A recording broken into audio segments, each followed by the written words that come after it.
Vijayawada Krishnalanka police station కు సంబంధించిన గాదె సాయి కృష్ణ వ్యవహారం రాష్ట్ర రాజకీయాల్లో తీవ్ర చర్చకు దారితీసింది.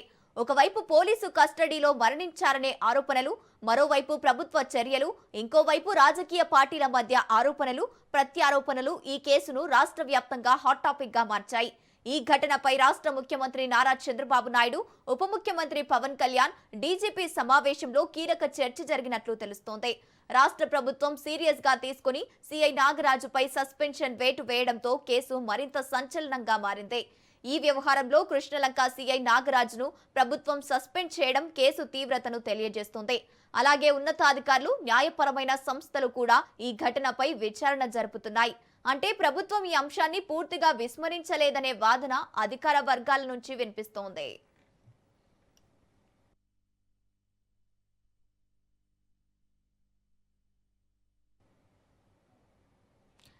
రాష్ట్ర వ్యాప్తంగా సంచలనం సృష్టిస్తున్న Vijayawada police station Krishnalanka lockup death తీవ్ర దుమారం రేపుతోంది. మరోవైపు ప్రతిపక్ష వైసీపీ ఈ ఘటనను రాష్ట్ర వ్యాప్తంగా ప్రజల్లోకి తీసుకెళ్తోంది. మాజీ ముఖ్యమంత్రి వైఎస్ జగన్మోహన్ రెడ్డి కూడా ఈ అంశంపై తీవ్రంగా స్పందించారు. అయితే అధికార పక్ష వర్గాలు మాత్రం మానవ హక్కుల అంశం పేరుతో వైసీపీ రాజకీయ లబ్ధి పొందాలని చూస్తోందని విమర్శిస్తున్నారు. మరోపక్క ఈ వ్యవహారంలో జనసేన పట్టించుకోలేదనే అంశాన్ని తెరపైకి తీసుకువస్తుంది వైసీపీ.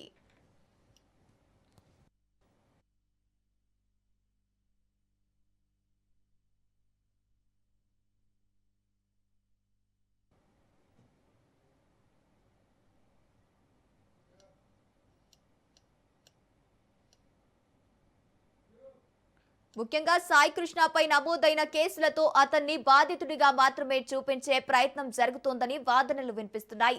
గాదె సాయి కృష్ణపై గతంలో అనేక క్రిమినల్ కేసులు నమోదైనట్లు వార్తలు వెలువడ్డాయి. వాటిలో హత్య, పోక్సో అత్యాచారం, గంజాయి కేసులు వంటి తీవ్రమైన ఆరోపణలు ఉన్నాయి. అయితే ఇక్కడ ఒక ముఖ్యమైన అంశం ఉంది. ఒక వ్యక్తిపై కేసులు ఉండటం ఒక విషయం, పోలీసు కస్టడీలో చట్ట విరుద్ధంగా వ్యవహరించారా లేదా అనేది మరో విషయం. చట్టపరంగా ఎవరైనా నిందితుడే కానీ న్యాయస్థానం శిక్ష విధించే వరకు అతనికి కూడా రాజ్యాంగ పరిరక్షణలు ఉంటాయి. కేసు బయటకు రావడానికి కారణం ఏంటి?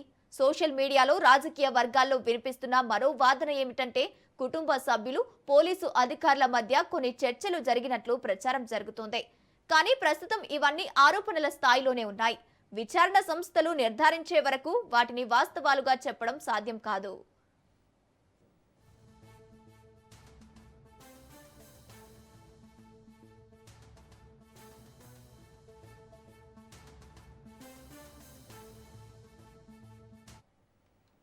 అయితే ఈ కేసులో కొందరు జనసేన నాయకుల పేర్లు సోషల్ మీడియాలో ప్రచారంలోకి రావడం మరో చర్చకు దారితీసింది. ఈ కేసును కాపు సామాజిక వర్గంతో అనుసంధానం చేసే ప్రయత్నాలు కూడా జరుగుతున్నాయి. జనసేన బలంగా ఉన్న కాపు ఓటర్లలో అసంతృప్తిని ప్రభావితం చేయాలనే వ్యూహం కొన్ని రాజకీయ పార్టీలు అమలు చేస్తున్నాయనే అభిప్రాయాలు వినిపిస్తున్నాయి. వీటిపై జనసేన అప్రమత్తంగా ఉండాలా? రాజకీయంగా చూస్తే జనసేనకు ఇది సవాలుగా మారే అవకాశం ఉందని తెలుస్తోంది. మరోవైపు పార్టీ పేరును వివాదాలతో ముడిపెట్టే ప్రయత్నాలు వైసీపీ చేస్తుందనే ప్రచారం సాగుతోంది. వాస్తవాలు, ఆధారాలతో ప్రజలు ముందుకు రావాలి. కుల రాజకీయాల కంటే న్యాయం, చట్టపరమైన విచారణకు మద్దతు ఇవ్వాలి. ఎవరైనా తప్పు చేస్తే వారికి రాజకీయ రక్షణ లేదనే స్పష్టం చేయాలి. ఇలా కృష్ణలంక ఘటనలో ఇప్పటికీ అనేక ప్రశ్నలకు సమాధానాలు రావాల్సి ఉంది.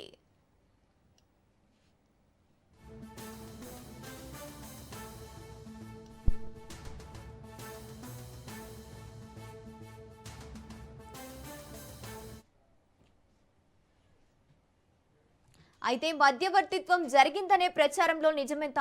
రాజకీయ పార్టీలు ఈ కేసును ఎలా ఉపయోగించుకుంటున్నాయి అనే ప్రశ్నలు పెద్ద ఎత్తున వినిపిస్తున్నాయి. ప్రస్తుతం అందుబాటులో ఉన్న సమాచారం ప్రకారం ఇది కేవలం ఒక క్రిమినల్ కేసు మాత్రమే కాదు. పోలీసు వ్యవస్థ, మానవ హక్కులు, రాజకీయ వ్యూహాలు, కుల సమీకరణాలు అన్నీ కలిసిన అత్యంత సున్నితమైన అంశంగా మారింది. అయితే దీనికి రాష్ట్ర ప్రభుత్వం ఏ విధంగా ఎన్కార్డ్ వేస్తుందో చూడాలి.